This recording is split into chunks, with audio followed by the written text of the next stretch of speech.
Hello दोस्तों, आप सभी को प्रभु यीशु मसीह के नाम में जय मसीह की, परमेश्वर के नाम की स्तुति और महिमा हो। फिर से मैं आप सभी का स्वागत करता हूं हमारे एक और नए वीडियो में। दोस्तों, आज के समय में बहुत सारे मसीह विश्वासियों के बीच में एक ट्रेंड चलने लगा है और वो ट्रेंड ये है कि आप यीशु मसीह के नाम से कुछ भी मांगो, कुछ भी चाहो, कुछ भी ढूंढो, वो आपको मिल जाएगा। क्योंकि बहुत सारे ऐसे झूठे विश्वास करने वाले लोग जो कि झूठे भविष्यवक्ता लोग हैं जो उठ खड़े हुए हैं और वो लोगों को इस प्रकार की शिक्षा दे रहे हैं कि आप चाहे कैसा भी जीवन जियो, लेकिन अगर आप यीशु मसीह के नाम से कुछ मांगोगे तो आपको वो मिल जाएगा, और आप अगर कुछ ढूंढोगे तो आपको वो मिल जाएगा। और इन शिक्षाओं को वो इस तरह से देते हैं कि यीशु मसीह के नाम से आपको संसार की आशीषें मांगनी है, संसार के धन दौलत को मांगना है, संसार के पैसों को, ऐशो आराम को, और जो भी आनंद वाली बातें हैं, संसारिक बातें, उन सबको आप मांगिए, प्रभु आपको देगा। चाहे आपका जीवन कैसा भी हो, आप सिर्फ यीशु मसीह के नाम से मांगो, आपको मिल जाएगा। इस तरह का एक ट्रेंड चला हुआ है और ये बहुत ज्यादा मसीहों के बीच में आज फैलता चला जा रहा है। लेकिन मेरे प्रियो, मैं आपको एक चीज बताना चाहता हूं। देखिए, यीशु मसीह के नाम से मांगने पर मिलता है, इसमें कोई डाउट नहीं है। परमेश्वर अपने मांगने वाले को जरूर देते हैं। लेकिन सबसे बड़ी चीज आपको समझने वाली बात यह है कि आपको देखना होगा कि आप क्या मांग रहे हैं, किस तरह से मांग रहे हैं, आपके मांगने का पर्पस क्या है। आप कोई अच्छी वस्तु मांग रहे हैं या फिर कुछ भी उठाकर आप परमेश्वर से मांग ले रहे हैं, यह समझना आपके लिए बहुत जरूरी है। एक सच्चे मसीह को क्या मांगना चाहिए, प्रभु से क्या मांगने के लिए परमेश्वर ने कहा, यीशु मसीह ने क्या कहा है, वो आपको जानना बहुत जरूरी है। बहुत सारे लोग एक बात पर शिक्षा देते हैं, एक वचन को लेकर लोगों को सिखाते हैं कि आप कुछ भी मांग सकते हो। वो वचन है मत्ती रचित सुसमाचार उसका 7 अध्याय। वहां पर इस प्रकार से लिखा है, मांगो तो तुम्हें दिया जाएगा, ढूंढो तो तुम पाओगे, खटखटाओ तो तुम्हारे लिए खोला जाएगा। इस बात को दिखाकर, इस वचन को दिखाकर बहुत सारे लोग ये शिक्षा देते हैं कि देखिए, यहां पर प्रभु यीशु मसीह आपको कह रहे हैं, आप मांगोगे तो आपको मिल जाएगा, आप जो कुछ चाहिए आपको ढूंढे, प्रभु आपको देगा। आप खटखटाते रहो, जब तक आपको नहीं मिल जाता परमेश्वर आपको देगा। लेकिन मेरे प्रिय, यहां पर हमें आत्मिक रीति से कुछ बातों को समझना बहुत जरूरी है।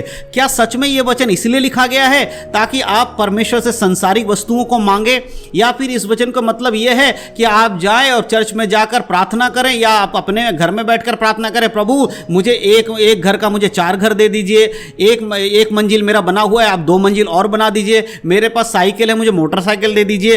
तो जिसके पास मोटरसाइकिल होगा वो प्रार्थना करेगा, मुझे कार दे दीजिए। जिसके पास कार है वो एरोप्लेन खरीदने की बात करेगा और वो ढूंढने लगेगा कि कैसे मैं इन चीजों को प्राप्त कर सकूं। क्या इस वचन का यह मतलब है? जी नहीं, इस वचन का यह मतलब बिल्कुल भी नहीं है। आपको बहुत ही ध्यान से समझने की जरूरत है। प्रभु यीशु मसीह की शिक्षा क्या थी?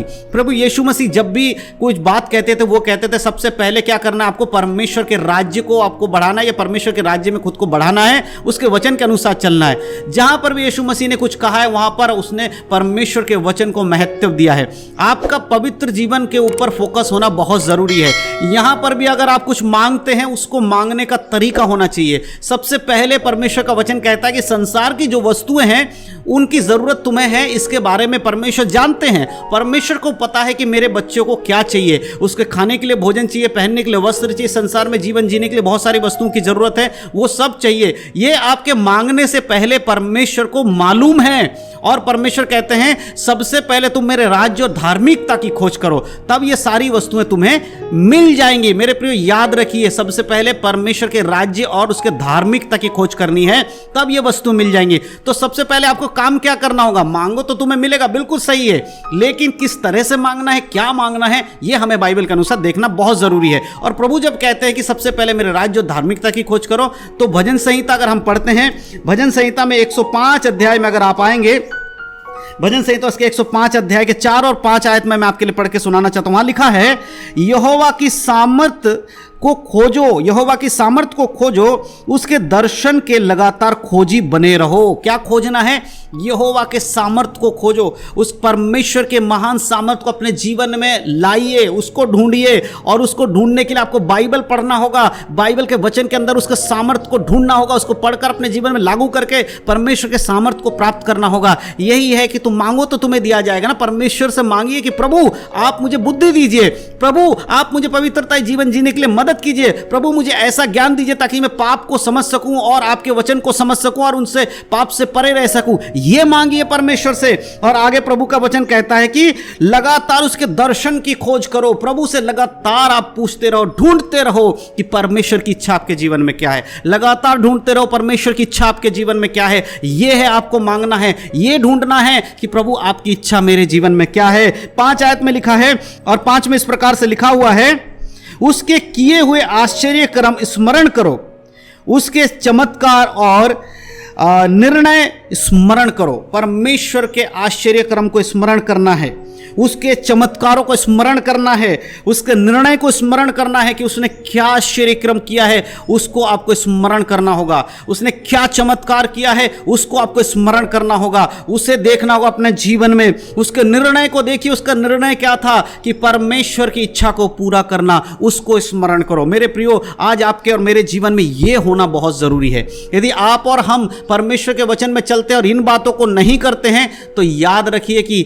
परमेश्वर के उस ढूंढना और मांगना और खटखटाने को हम नहीं कर पा रहे। आज बहुत सारे लोग बस ऐसे ही सांसारिक वस्तुओं को मांग रहे हैं, सांसारिक आशीषों को ढूंढ रहे हैं और सांसारिक आशीषों के लिए बार बार परमेश्वर के पास आकर खटखटा रहे हैं कि प्रभु हमें सांसारिक बातों में धन दीजिए, पैसा दीजिए, हमें बंगला दीजिए, गाड़ी दीजिए। लेकिन उस वचन का सही मतलब लोग नहीं समझ पाते हैं कि प्रभु चाहते हैं कि आप सबसे पहले उसके राज्य को खोजिए, उसके धर्म की खोज करिए, उसके वचन की खोज करिए, उसके वचन में जीवन जिए। आप जब उसके वचन में जीवन जिएंगे तो आपको संसारिक वस्तुएं परमेश्वर यूं ही देना शुरू कर देगा। ऐसे ही आपको सारी आशीषें मिलने लगेगी। उसके लिए आपको अलग से परमेश्वर से प्रार्थना करने की जरूरत नहीं है। परमेश्वर से प्रार्थना करने की जरूरत है तो आपका आत्मिक जीवन अच्छे से चले, आप पवित्रता में खड़े रह सके, प्रभु के वचन के अनुसार स्थिर रह सके, शैतान के चाल से बचे रह सके, बुराइयों से बचे रह सके। इस बात के लिए आप प्रार्थना करिए, एक पवित्र जीवन जीने के लिए प्रार्थना करिए और बाकी चीजों के लिए परमेश्वर पे छोड़ दीजिए। संसार की हर एक वस्तु जो आपके लिए जरूरत है,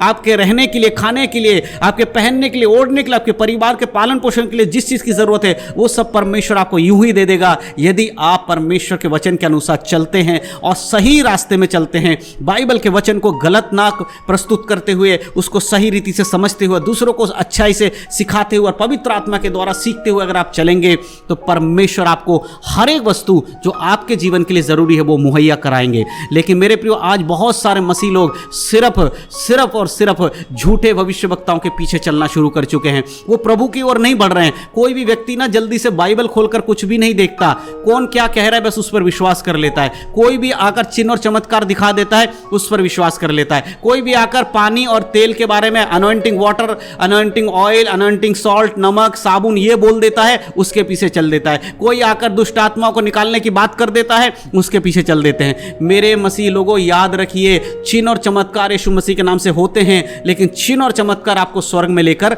नहीं जाते। चिन्ह और चमत्कार इस संसार के लिए है और विश्वासियों के विश्वास को बढ़ाने के लिए है। लेकिन अगर आपको स्वर्ग जाना है तो वचन के अनुसार जीवन जीना पड़ेगा, अन्यथा कोई भी भविष्यवक्ता आपको स्वर्ग में नहीं ले जा सकता, चाहे वो कितना भी चिन्ह और चमत्कार कर ले। क्योंकि वचन के अनुसार स्वर्ग में आप तभी जाएंगे जब आप यीशु के वचन के अनुसार चलेंगे और पवित्र जीवन जिएंगे, अन्यथा आप स्वर्ग में नहीं जा सकते।